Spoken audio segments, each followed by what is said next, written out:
Ready. এই যে তোমার পছন্দের খাবার মা, পেঁয়াজি। এখানে কিন্তু মরিচের চপ আছে।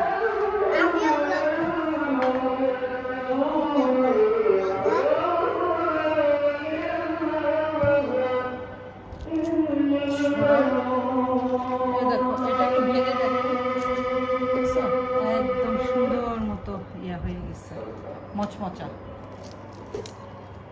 ছিটকায় চলে গেছে। তো ঠিক আছে, সবাই নাস্তা করেন। আর এই যে এরকম বেগুনি, পেঁয়াজি আর হচ্ছে মরিচের চপটাও কিন্তু আছে, আমি তো দেখালামই। এটা কিন্তু বাসায় করে খাবেন, খুবই মজা লাগে। বাসায় বানানোটাই মজা। আমরা তো বাইরের থেকে অনেক সময় কিনে খাই, কিন্তু বাসায় বানানোটা যে এত টেস্টি হয়। তো ঠিক আছে, ভালো থাকবেন। আর অবশ্যই চ্যানেলটাকে সাবস্ক্রাইব করবেন। ফেসবুকের ফ্রেন্ড যারা আছেন, ফলোয়ার যারা আছেন, তারা অবশ্যই কমেন্ট করবেন, শেয়ার করবেন এবং বেশি বেশি ভিউ করবেন, না কি বলে, না লাইক কমেন্ট শেয়ার এবং ফলো করবেন। ঠিক আছে, নামাজটা পড়ে তারপরে খেতে আসবেন।